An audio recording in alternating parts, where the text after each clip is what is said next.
Hello, and thank you so much for joining us. My name is Cody Wasial, and I'm the CEO and founder of the We Plant Joy Project. What is the We Plant Joy Project, and what do we do? Well, we are here to help different efforts around the world with conservation, education, and preservation of our lands, animals, and oceans, and the communities that surround it. And today we get to announce our next big mission, Wells for Namibia. How this project came about is rather interesting and has a little bit to do with a baboon named Cindy. About 2 years ago, I stumbled across a baboon on the internet doing really cute, funny things and started following this page called Ruben, Namibia. Ruben Lambrechts is an influencer in Namibia doing amazing things. His family has helped orphaned animals and they have a beautiful community. And he had been posting about a lot of the different droughts and dehydration and real need for water. And that really hit home for me. Through other series of divine events, I ended up reaching out to Ruben and offering We Plant Joy up to help with the campaign to bring life-saving water to Namibia. So without further ado, I'll introduce you to Ruben, and you can hear about all of the needs and our plans and how you can get involved. Thank you so much for being here, guys, and we'll see you on the other side. Okay, so I'm Ruben Lambrechts, and I'm in Namibia, which is in southern West Africa, more south, but a little bit west. So I live in a country we are not a lot of people in the country, but it's very, very arid. So I think about more than 60% is desert in the whole country. And far north, we have a river, which most people stay at because there people can plant, they can have livestock and all of that. But where I live is a bit central, but a bit more west. So the more west you go, the more dry it gets, and the south as well. So, and I would say the last couple of 2 years, the underground water have dropped so much, and it's become a thing now that everybody try and drill for water because, for example, on our farm, there's only all of the drills, the wells dried up. So there's one now that's supporting the whole farm of 5,000 hectares. And it's been a struggle, especially this year. It's the worst drought ever. All our lakes, so normally we rely on lakes to feed the wildlife, the cattle. We pump it to reservoirs, and then it's like free flow to all different areas on the farm. But we couldn't do it anymore because this whole year there was no runoff from mountains and stuff. So all the lakes is finished. So then second option is to use the boreholes. At this stage, everything have dried up except the one, which is close to our house. And we have to now, twice a day, take water with the truck, the pickup, and this big tank. You have to fill it up. It takes about a half an hour. Then you drive around half an hour, offload it, and then you come back. You do it twice a day, and it's the poor wildlife they stand and wait there. It's like 40 degrees in the day. And when you come there, they're already waiting for water and stuff. So it's not nice to see. And rain has not been coming. And so yeah, it's been quite difficult. So yeah, we hope we can do some good stuff. And especially it's so expensive to do the drilling. And I know we are not the only ones that sometimes cannot afford it and stuff. We are one of quite a few. So yeah, I hope with this campaign we can do nice stuff. Yeah, 100%. So just curious, how long, like you were saying, that the wells have dried up. About how long has this been going on for you guys, like in this capacity where it's been so detrimental? Yeah, it's now been this year especially. And then so Namibia get on and off good years, bad years when it comes to rainfall. We did in 2016 and 2019. So it's almost every fourth year it's this bad. But because of the successive drought or frequent droughts, it's now up to a point where it have never been like this, where there's only one borehole that's supplying the whole farm. And even that one is, you can see it's struggling now. So any day it could dry up. Then unfortunately, there's going to be a lot of wildlife dying because all the lakes are finished, everything, and that will be terrible to see. So yeah, it's been if I say the last 10 years, there's probably been 5 very bad years, then about 3 average years, and then maybe 2 good years of rainfall. So it's been very tough, and it's something that's occurring more frequently, possibly due to climate change and stuff. So yeah, we'll have to look at alternatives to do more, search for more water, because the ones that did supply us now can't supply us anymore. Yeah.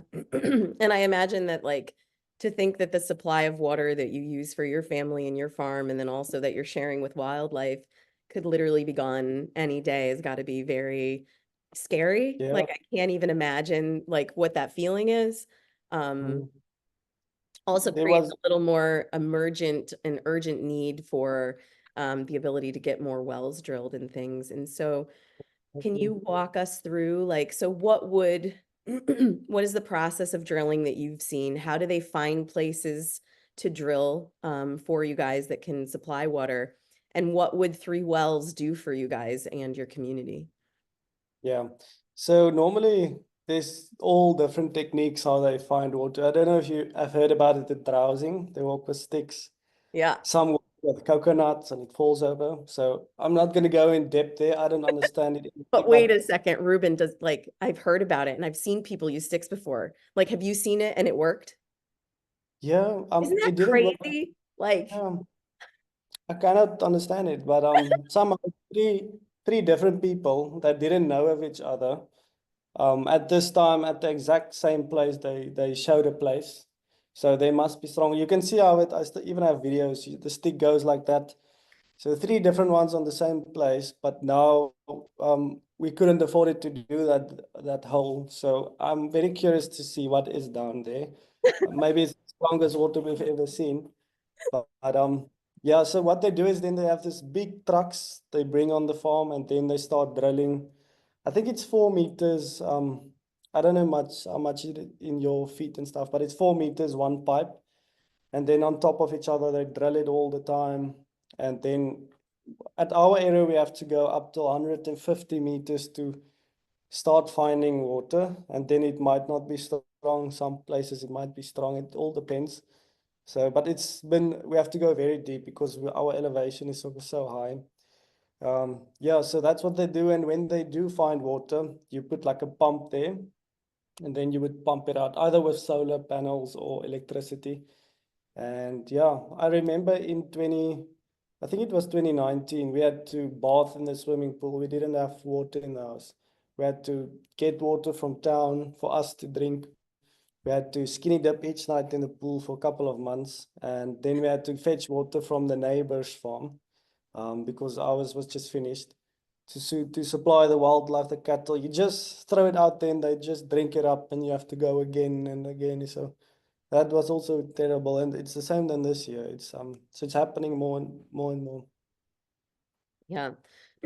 So then after they drill the wells and you put the pump in, like, that's not it, right? Like, there's still more to it. There's, like, you have to secure it or something. You have to actually then make sure that it doesn't, like, fill back up and Yeah, because some special animals like Cindy's species, they would break the pump and play in the water and stuff. So you have to protect it nicely. yeah. And even the pump is quite expensive, and it's probably around 2,000, 3,000 US dollar a pump. And then you have to have pipelines, which you have to bury in the ground, because if it's on top, again, Cindy's species, baboons, they would break it and everything would run out.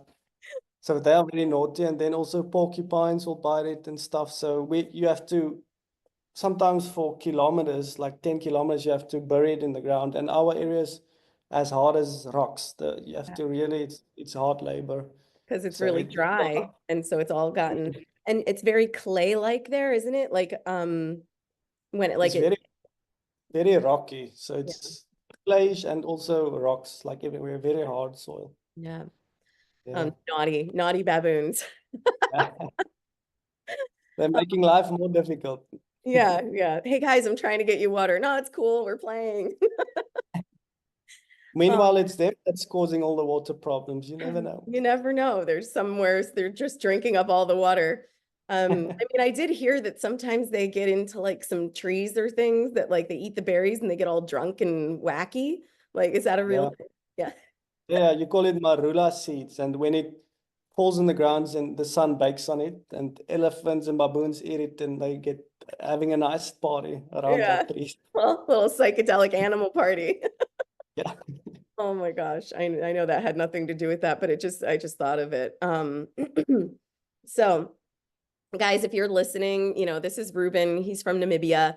We're just here talking about the Wells for Namibia project that We Plant Joy is going to be working on. He also started a foundation recently. So, there's different ways to help and support, and always follow that. If you have any questions, if you're currently watching and you have any questions, please filter them in. I'm happy to ask them. I've just been kind of letting him share with us all these different things. So it's not just about us drilling the wells, but it's also about us, being able to supply the pumps, being able to supply, money to pay people to, move through and cut this stuff to the ground and lay the pipe. And, so it's not just here's the water, right? We want to be able to supply the water and then everything that they need to be able to get it from point A to point B. So that's what we're going to be working on. If you've been following, you know that I started here locally. This doesn't apply to many people, but locally you can get a car wash, and your car wash is then helping the Wells for Namibia too. So half of the proceeds gets back donated to us from Hoffman's. So thank you, Hoffman's Car Wash, for that. So you can scan that. I have it on my social medias.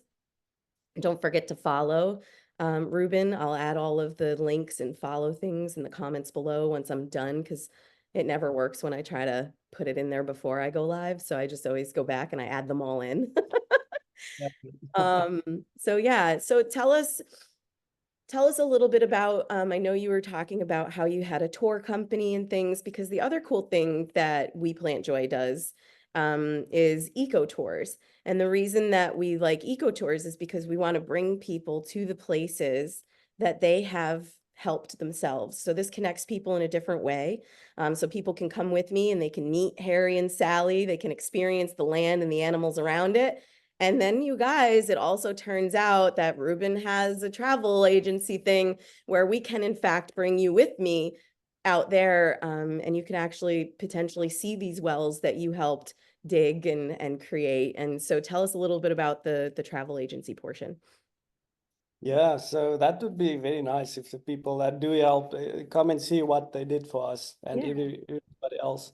But yeah, so my tourism company is called I Dream Namibia. And I started it about 2 years ago, and it's doing quite well. So I'm basically booking people from abroad, especially America is probably the biggest clientele, and then also Europe. So I would book them at some of the most nicest places in Namibia and also in South Africa and neighboring countries. And then I would sometimes be their facilitator and be their driver if they don't want to drive themselves, because it's normally for you guys, it's opposite of the road. Yeah, So we yeah, drive on it the is. left. Yeah. So to make your head spin less, I will do the driving if That's, they want to. man. Yeah, and And let's then face it, nobody wants to get lost in the desert. And it's not like there's real, I mean, like I've seen some of the roads you're driving on, and roads is a very loose term for how you're navigating out there and back. I'm like, how did he get home? How did he, yeah, where was the road? Like I'm watching the video. I'm like, how did yeah, yeah. We have quite a lot of gravel roads, so not the star roads, the black roads, but mostly it's gravel roads when you travel in Namibia. Some places are quite good, but some could be a little bit bumpy. So yeah, and then if you get lost, there's no berries and stuff to eat from the trees. It's nothing in sight. Yeah, So no, yeah, you're just out there hoping a baboon pulls up some plumbing and you got some water for the night. exactly. So yeah, and then like a bonus, many people want to see our orphan animals we take care of. So they want to see Cindy, Minky, all this stuff. So we have Baboon, Cindy, like you've been talking about. Then some meerkats we take care of, Jerry and Minky, some mongoose, some warthogs. So it's almost the whole Lion King squad there, Yeah, you Rafiki, do. Timba. And So just yeah, recently, a little porcupine. yeah, Penny, oh, she's so cute, but she's growing so quickly. It's Yeah, she's amazing, big so fast. very And quickly. I'm like, I'm just amazed. So, I used to do a little bit of like wildlife rehabilitation up here in New York, and I can't say that I ever thought like, let me go rescue a porcupine.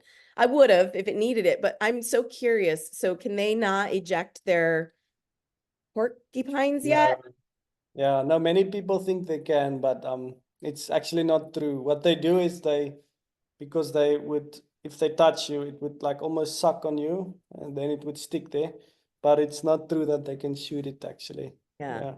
And so she has just learned because I'm watching her and I'm like, how is she not like stabbed Cindy with her little porcupine things? And she's playing and she's doing all these things and she's doing it in such a way. So has she just like learned that you guys are the good guys? And so she kind of keeps them down and good. And will she be able to be like kind of put back out there when it's safe? Or at this point, will she just kind of live on the farm and Yeah. So yeah, she from day one she accepted us as the family and the dogs as well. And Cindy also. Just from day one, she was never afraid of Cindy. She just want to be around Cindy. So I think Cindy have this mother's aura around her, and every person, every animal feels that. So it's very nice to see them. And then she's been making friends now with some of the meerkats as well.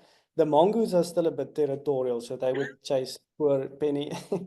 But we hope one day they can be good friends. So she will definitely be released again once she's old enough. So she's still drinking milk from the bottle, and she will slowly but surely start to stay outside the house and then get to know her area. And we have like a fence around the house. So once she's big enough, she will stay outside, unfortunately. But then I she's free know. and wild, and she will always be like, yeah, we hope so.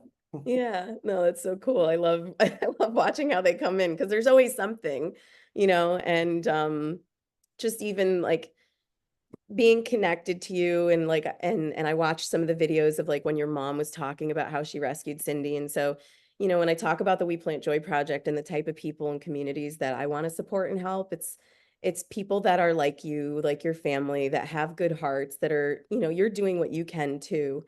And to be able to support and help you guys, and especially with all the really beautiful things that you do, just it means a lot. And so just know if you guys are watching, when I get connected with people and I choose a project, I'm really choosing, such good-hearted people to support and help and that are doing awesome things. So you're not just getting a well for Ruben and his family, you're getting wells for, cattle and farmers and Cindy and the upcoming, abandoned orphaned animals. And so the impact that it has to supply water to this area is really actually quite huge, what you do with the water that you do have.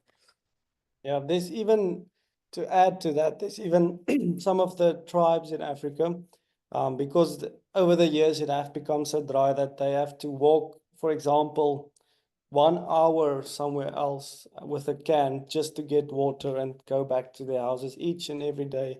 And then it's not even enough to really bath in it. It's just drinking water.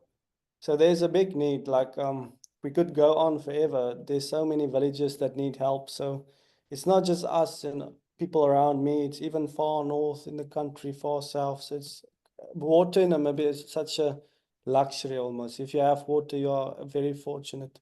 It's not everywhere you can just open the tap and have water. So it's a big privilege if you can have water. Absolutely.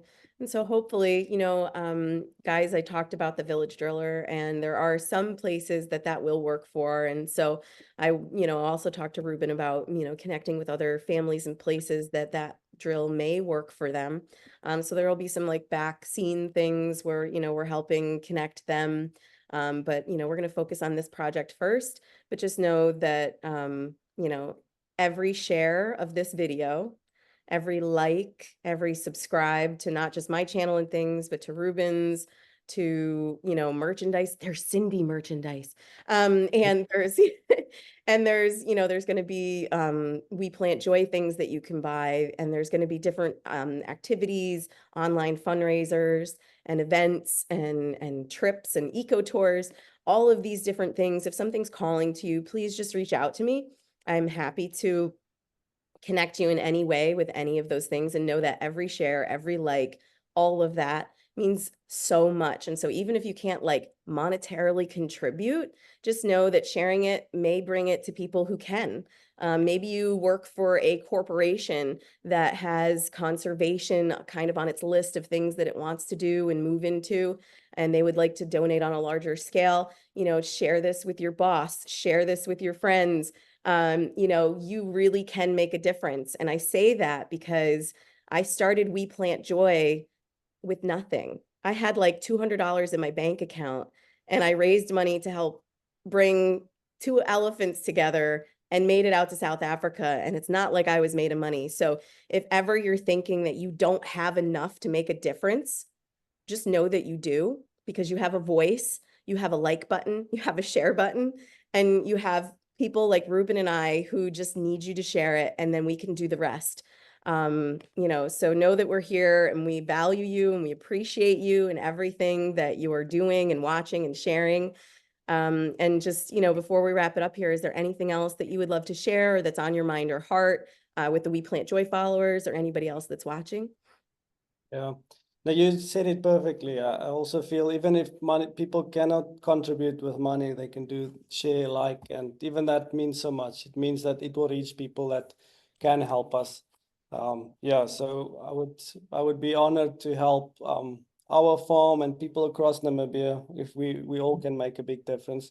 I think it's very important for people not to think there will always be somebody else that will help, or always somebody else. It have to start somewhere. So yeah, even with sharing it, liking it, that's already a start. So yeah. Yeah, that's true. I'm really glad that you actually brought that up. It is true. Yeah. It's like, you know, if like you see somebody on the side of the road and you think, oh, the next person's going to help them change the tire, maybe nobody stopped and maybe that was your call. So don't miss the call. If this feels really good to you and you want to help bring water, life-saving water, like life-saving water. This isn't just, hey, let's add a little bit of extra water to this part of the world. It's actually drinking and bathing and just the necessities that most of us take for granted. You know, so if you want to be a part of that, please reach out on any capacity, large, small, or otherwise. You can reach out to me. I will have links and things for Ruben and his pages as well. And together we can make a difference. So I appreciate every single one of you for watching. If you're catching this on the replay, please let me know. Just hashtag replay. You can also use hashtag Wells for Namibia, and you can check out the t-shirts. You can check out all the different things. I will leave all the links. I'll leave them in the comments for every single one of you. So, yeah, I think that's it. And we're going to kick this off. So this will be the official second project for the We Plant Joy team. And we're coming for you, and we're coming to get you water. So I'm very excited. Yeah.